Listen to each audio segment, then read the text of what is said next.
Some important graph.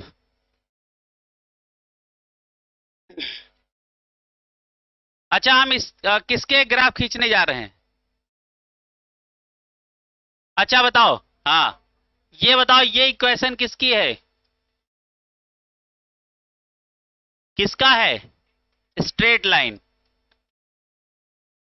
Straight line का ये equation है ना? आप सुनिएगा, इसी में हम आपको कई केस पढ़ाते हैं, है ना? अच्छा, पहले तो ये स्ट्रेट लाइन का जो इक्वेशन है, इसमें सारी बातें समझो। ये क्या है? ये है वाई एक्सिस, है ना? ये क्या है बेटा? ये है एक्स एक्सिस, है ना? ये क्या है? इंटरसेप्ट, ठीक है? अच्छा, ये क्या है? स्लोप। क्या है? स्लोप, है ना? अच्छा, स्लोप में दो बातें, है ना? If theta is greater than 90, है ना, तो बताओ स्लोप कैसा होगा? नेगेटिव।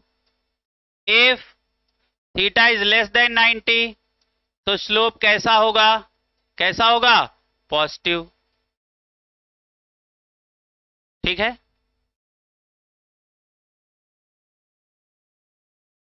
फिर वही नीचे स्टार लगा के लिखो एक बात, ग्राफ हमेशा, लिखो लिखो लिखो, ये हिंदी बोलते हैं इसको, देखो इंग्लिश बोलते हैं। हाँ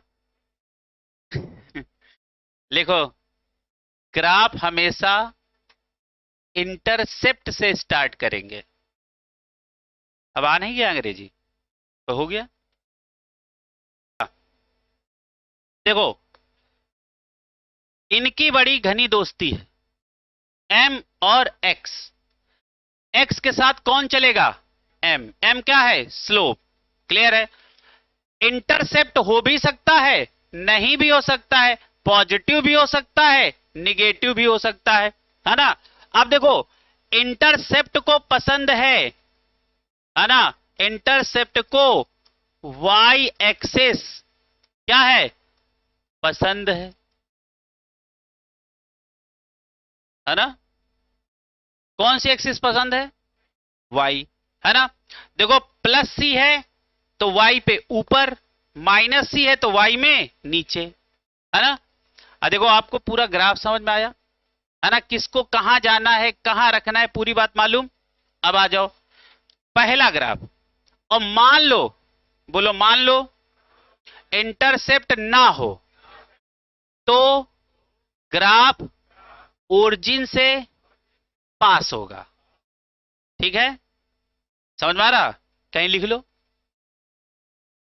लिखो, इफ इंटरसेप्ट क्या है? Is absent, not present.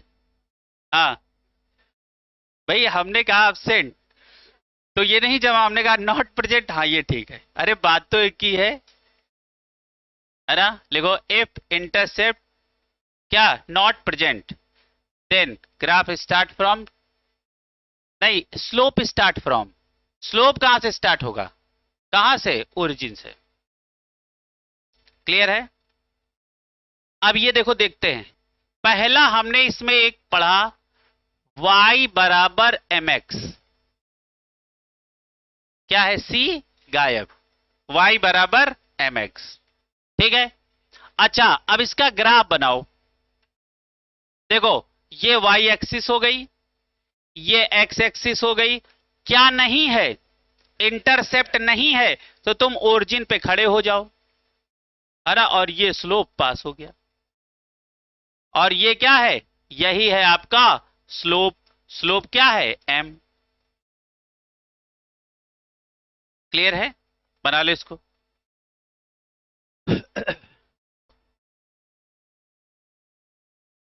ठीक है? अच्छा, यहां स्लोप अपना कैसा था? पॉजिटिव। ठीक है? अच्छा, स्लोप पॉजिटिव ये कैसे जाने? हाँ देखो, ये कैसे जाने? देखो, वाई एक कहां पे? एक्स एक्सिस पे खड़े हो, कहां खड़े हो गए? एक्स एक्सिस पे। एंटी क्लॉकवाइज चलो, थीटा क्या आ गया? Less than 90। और अभी हमने पढ़ाया है कि यदि लेस देन 90 हो तो स्लोप कैसा होगा?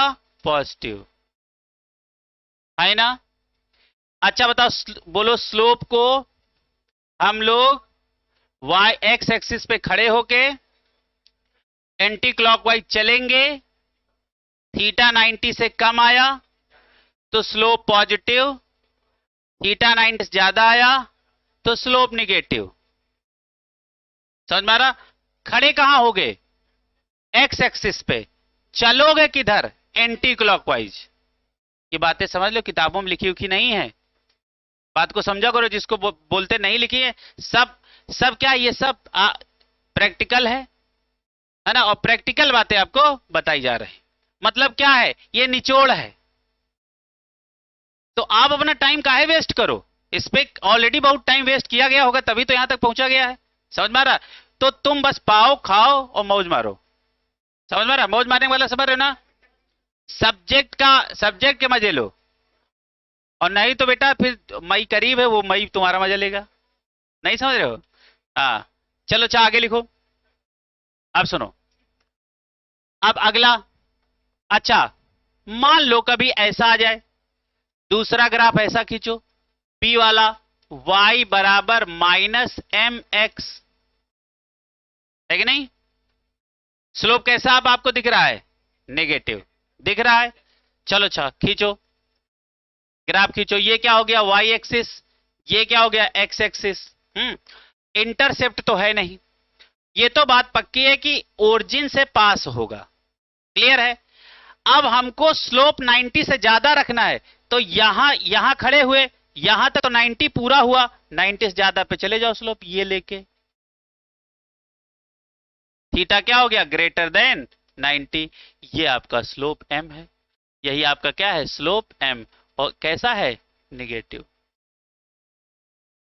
क्लियर है? ये समझ में आ गई बात? अच्छा, नहीं लगता है कि इनमें कुछ था नहीं?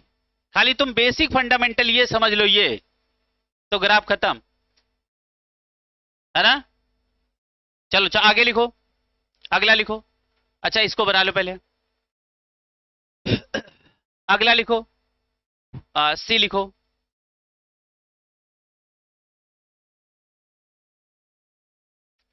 लिखो y बराबर, सी वाला लिखो, y बराबर mx प्लस सी। आप ग्राफ खींचो। अच्छा देखो, ये कौन सी है? y axis. ये कौन? x axis. ये कौन है? इंटरसेप्ट। और ये कौन है? स्लोप। अच्छा, स्लोप कैसा लग रहा है आपको? पॉजिटिव। ठीक है, तो ये खींचा y, ये हो गया x। अब पक्का है कि आपका स्लोप ओरिजिन से नहीं जाएगा। क्लियर है? सबसे पहले किसको पकड़ा हमने? इंटरसेप्ट को। और इंटरसेप्ट कैसा है? पॉजिटिव। पॉजिटिव है, इसका मतलब ये y एक्सिस में ऊपर जाएगा। तो ये देखो y एक्सिस में यहां तक आ गया, तो इतना पार्ट क्या हो गया? ये है आपका प्लस सी, इंटरसेप्ट। क्लियर है? ये क्या हो गया? इंटरसेप्ट। पक्का? अब देखो, x एक्सिस मालूम हो गई, y मालूम हो गई, है ना? c मालूम हो गया, क्या बचा? m, है ना? अब देखो ये कैसा है? पॉजिटिव, है ना? अच्छा पॉजिटिव है तो बताओ थीटा क्या होगा? Less than 90, less than 90। अच्छा एक बात बताओ, लेस देन 90 हम कैसे खींचे? लेस देन 90 हम कैसे खींचे? बता भैया। थीटा, अब ये देखो स्लोप यदि पॉजिटिव है तो थीटा क्या होगा? Less than 90। लेस देन 90 बनाना है तो स्लोप ऐसे डाल दो। अब कहां पे खड़े हो? एक्स पे। कहां चल रहे हो? Anti clockwise. Theta is less than 90, मतलब सही स्लोप है। अच्छा एक और ग्राफ खींच लो, टी, बस एक खींच लो बस। y बराबर mx प्लस सी। अब स्लोप आप ले लो निगेटिव। स्लोप कैसा ले लो? निगेटिव। स्लोप निगेटिव आते ही तुम्हारे मन में एक बात तो आ गई, थीटा क्या होगा? 90 से ज्यादा। ये देखो, ये तुम्हारा कौन हुआ? y, ये क्या हुआ? x, है ना? और ये है पॉजिटिव इंटरसेप्ट। यहां आ जाओ, ये आपका इतना हो गया पार्ट प्लस सी, है ना। अब स्लोप आपका कैसा है, निगेटिव, ये गिराया, और यह कहां खड़े थे, एक्स पे, उल्टा चले, और ये थीटा क्या है, मोर देन 90, मतलब बात सही है। ठीक है, तो आप एक सुंदर सी हेडिंग डालो, जीरो ऑर्डर रिएक्शन। क्लियर है, कौन सी order reaction, zero order reaction.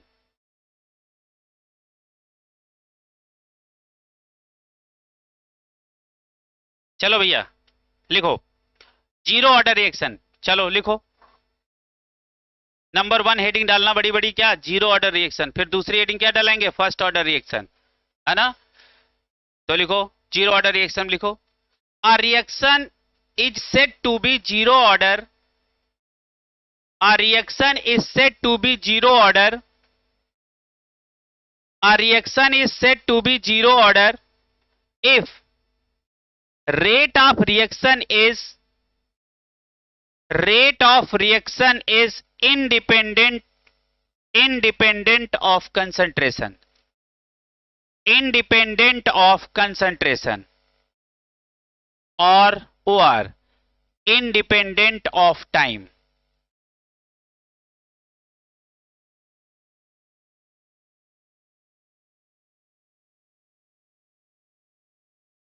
ठीक है, और नीचे लिखो स्टार लगा के, देसी भाषा में लिखो, जीरो ऑर्डर, लिखो जीरो ऑर्डर रिएक्शन, लिखो zero order reaction, zero order reaction के पहले लिखो for zero order reaction, for लगाओ, for zero order reaction rate of reaction do not depend upon concentration, initial concentration लिखो, do not depend upon initial concentration of reactant, initial concentration of reactant। ठीक है, और इस पे कई star लगा लो।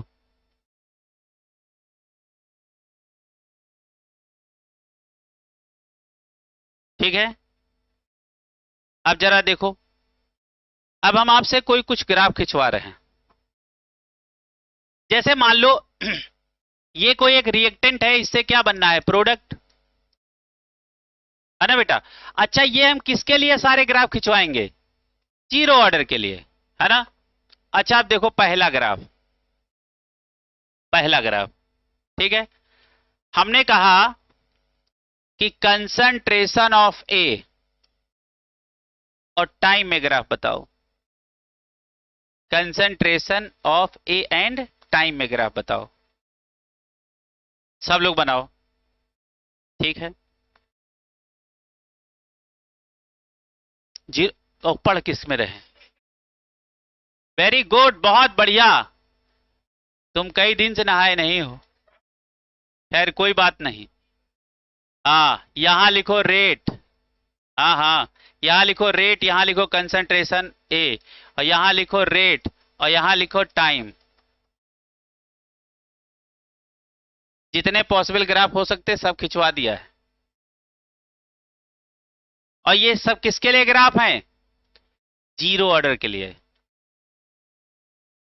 अच्छा, जैसे दो लोग उल्टा खड़े हैं, दो लोग कैसे खड़े हैं, उल्टा, तो वो एक दूसरे के रिस्पेक्ट में सीधा नहीं है, है ना। तुम्हारे रिस्पेक्ट में उल्टा है, लेकिन दोनों उल्टा आपस में सीधे हैं। क्लियर है, आपको नहीं लग रहा कंसंट्रेशन और टाइम जीरो ऑर्डर के रेट ऑफ रिएक्शन पे डिपेंड नहीं करते, तो जो आपस में डिपेंड नहीं करते वो आपस में तो डिपेंड करते ही हैं। नहीं समझ में आया, नहीं समझे भाई, रेट ऑफ रिएक्शन पे कंसंट्रेशन डिपेंड नहीं करती, टाइम डिपेंड नहीं करता, तो जो दो इंडिपेंडेंट हैं वो आपस में तो डिपेंडेंट हैं। क्लियर है, तो क्या होगा, जैसे जैसे समय बढ़ेगा कंसंट्रेशन धीरे धीरे कम होगी, रिएक्टेंट खर्चा होगा टाइम के साथ।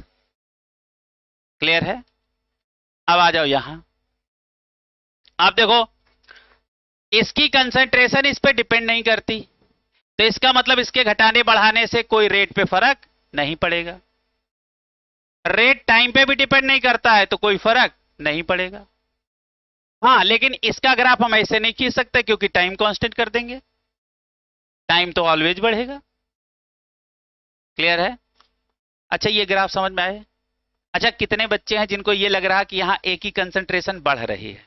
कितने बच्चों को लग रहा है?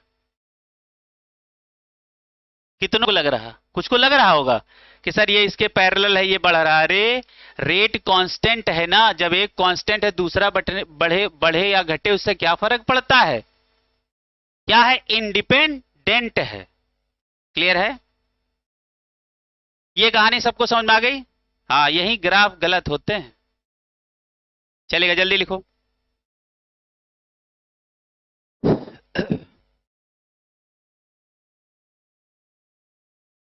बताओ, और किसी के मन में कोई ग्राफ? हाँ, कोई संशय? हाँ, चलो अच्छा आगे लिखो।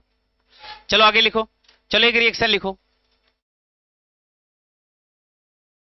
चलो, अब हम कुछ आपको 4 फार्मूले लिखाएंगे जीरो ऑर्डर के। कितने फार्मूले? 4। सवाल चाहे जो हो, फार्मूले 4 ही रहेंगे, है ना? देखो ये बात हमने कहां बोली थी, सवाल चाहे सेल का जो हो, फार्मूला एक रहेगा। क्लियर है? हाँ, ई नॉट सेल। सवाल चाहे जितना बदल लेने दो। क्लियर है? चलो आगे बढ़े, बढ़ा जाए। तो लिखो फार्मूला नंबर 1। फार्मूला नंबर 1 एक है, कौन सा? सबसे पहला फार्मूला जीरो ऑर्डर क्या होगा? यहां रेट कांस्टेंट दोनों आपस में बराबर होते हैं, तो पहला फार्मूला तो यही बना लेना, rate equal to rate constant. इसका मतलब unit of rate of reaction and unit of rate constant for zero order reaction same होती है, मोल पर लीटर पर सेकेंड। तो यहां पे लिखो unit of rate of reaction as well as क्या? किसका? Rate constant is always same, that is mole per liter per second। लिख लो बेटा, पहले तो यही लिख लेना। क्या निगेटिव बताओ? पहला हो गया। अच्छा, अब दूसरा टाइप का सवाल कैसा होगा? देखो, दूसरा फार्मूला नंबर 2। 4 लिखाएंगे फार्मूले, ज्यादा नहीं। कितने? 4। अच्छा एक बात बताओ, जैसे मान लो ये ए है, कोई इक्वेशन हमने बना ली ए, और ए से क्या बनना है? प्रोडक्ट, है ना? हमने कहा इसका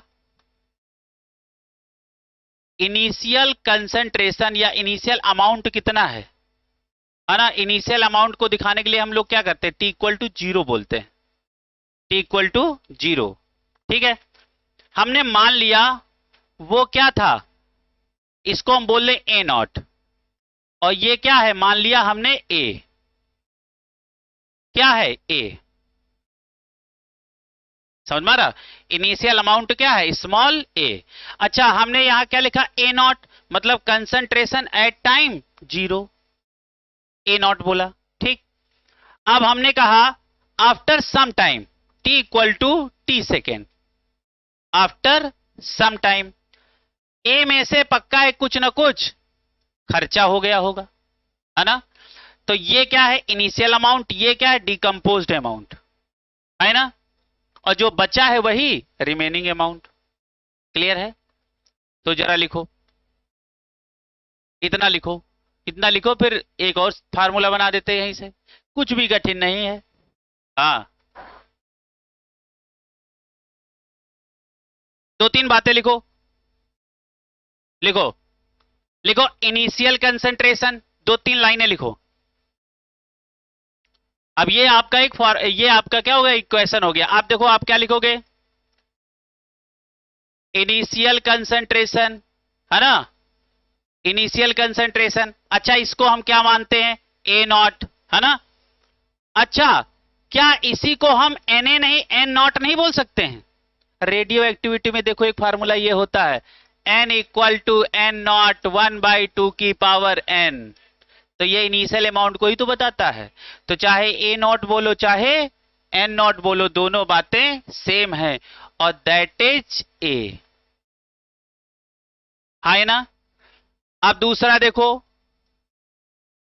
डीकंपोज्ड अमाउंट, बताओ कितना है? X। कितना है? X। अच्छा, अगला देखो, बताओ क्या बोलने जा रहे हैं? Remaining amount. अच्छा, रिमेनिंग अमाउंट को किससे लिख सकते हैं? 80 से, या इसी को किससे लिख सकते हैं? N से, है ना? ये रिमेनिंग अमाउंट है, ये इनिशियल अमाउंट है, कुछ तो समझो भाषा। ठीक है, ये क्या होगा? A minus x. क्लियर है? तो इन तीनों फार्मूलों को देखते हुए एक फार्मूला बन गया, क्या? 80 equal to A naught minus x, है ना? बन गया। अच्छा, 80 क्या है? 80 क्या है? A माइनस एक्स, है ना? और A क्या है? A नॉट क्या है? A। और X क्या है? X। क्लियर है? ये फार्मूला बना कि नहीं बना? क्लियर है?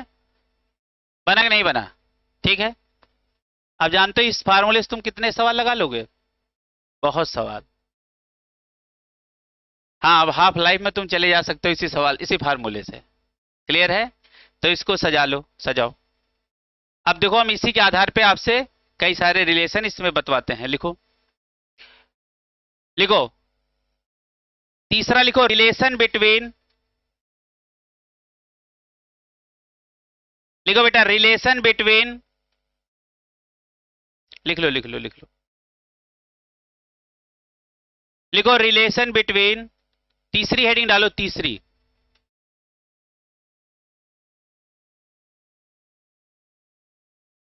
हमने जीरो ऑर्डर एकदम बिल्कुल तुम्हारे हिसाब का कर दिया है।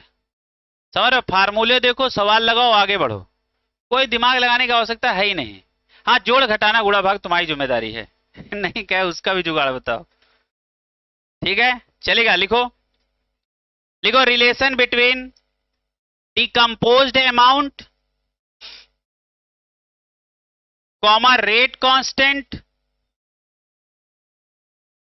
And time, and time. बताओ, रिलेशन बिटवीन किसका हमने बोला? बोलो बोलो। Decomposed amount, rate constant and time. Formula लिखो, x इक्वल टू के टी। ये चेक करना पड़ना कहां से आया? आया, इतने से मतलब रखो। क्लियर है? हाँ, हेंस प्रूफ पे लग जाते हैं, लेफ्ट हैंड इक्वल टू बराबर राइट हैंड, है ना? साइड। ठीक है, ये हो गया, ये फार्मूला बन गया। अगला फार्मूला लिखो, और अगला फार्मूला वही है जो तीसरे से बना है। लिखो, relation between, relation between remaining amount and time, relation between remaining amount and time.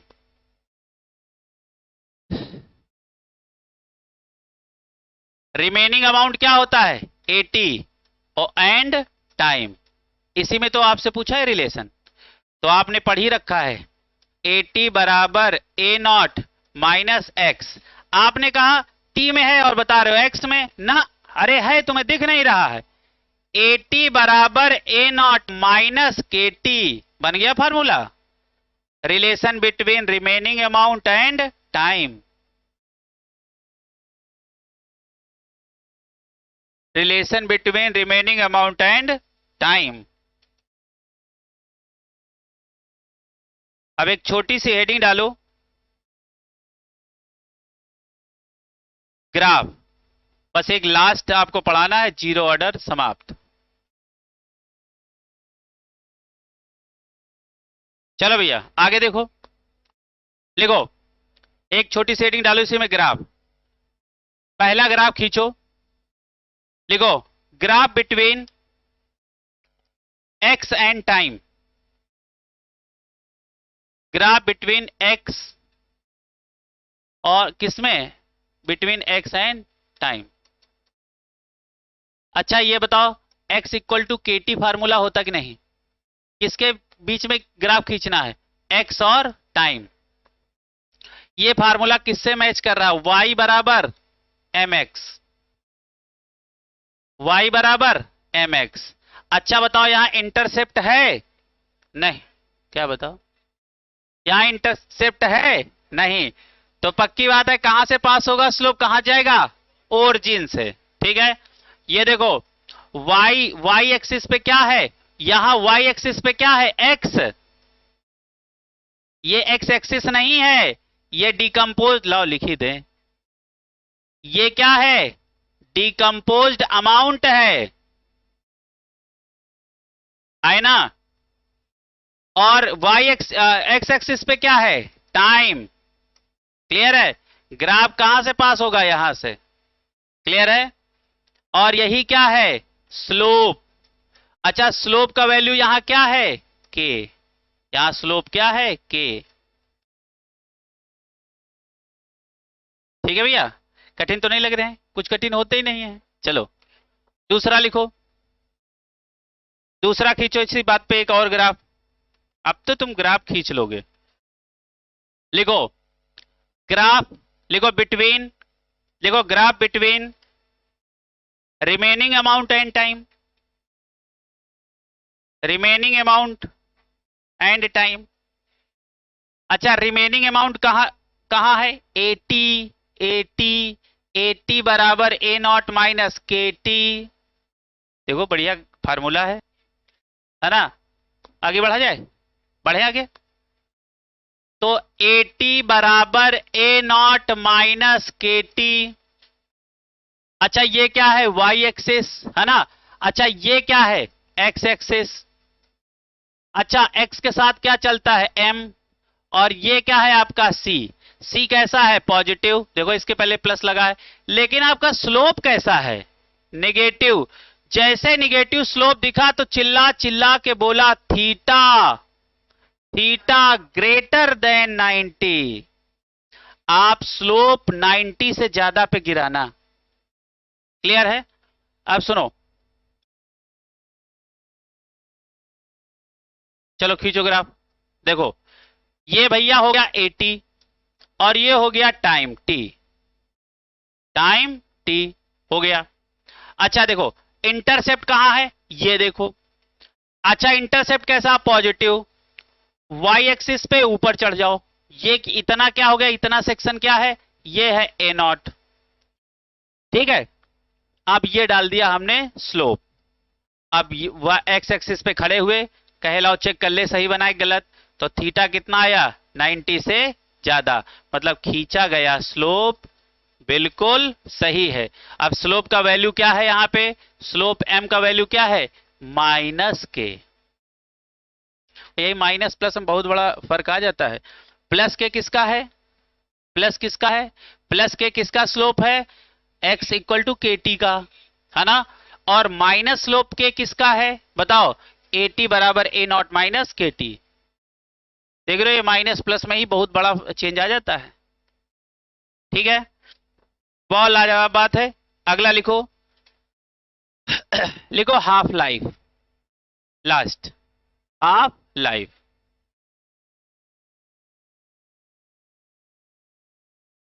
Half life.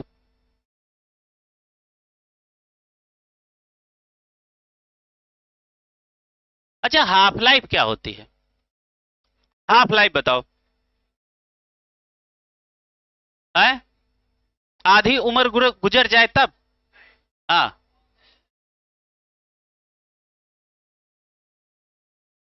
हाँ हाँ ये भी बात सही है।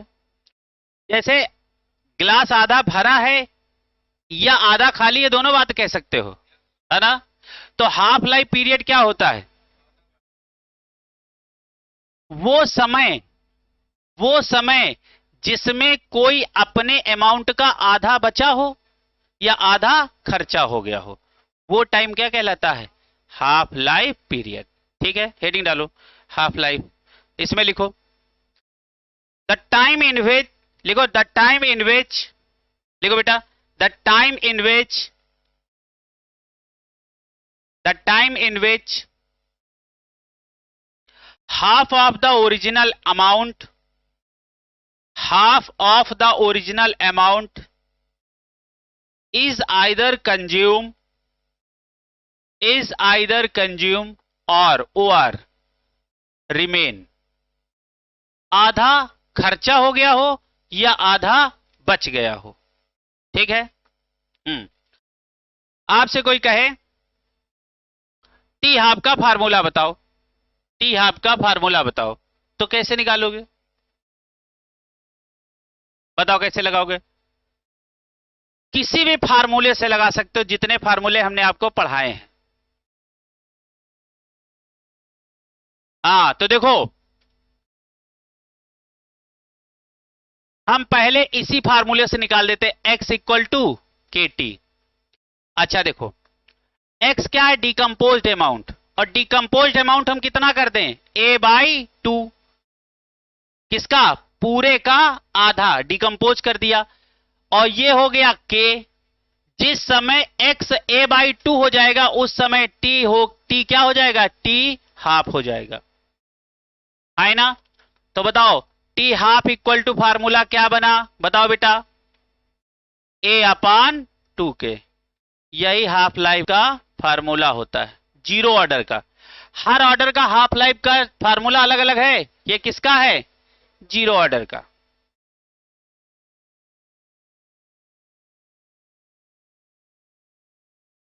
अच्छा आपका मन करता है उससे भी निकाल सकते हो, AT बराबर A0 माइनस KT।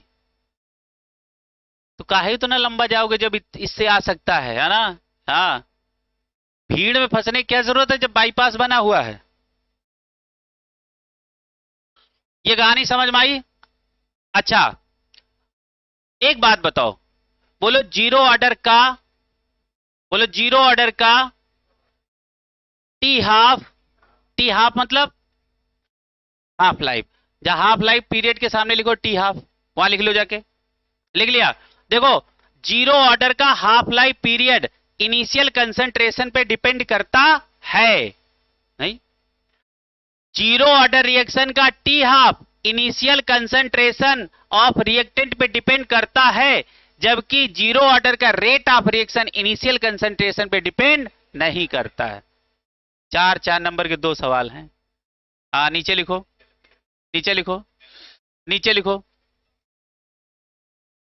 लिखो half life of zero order reaction, half life of zero order reaction is directly proportional to initial concentration,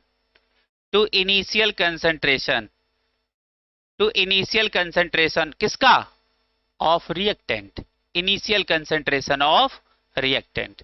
यहां प्रोडक्ट की तो कोई बात कभी हुई नहीं है ना? किसका इनिशियल कंसंट्रेशन? हाँ इसी में आगे बढ़ाओ, while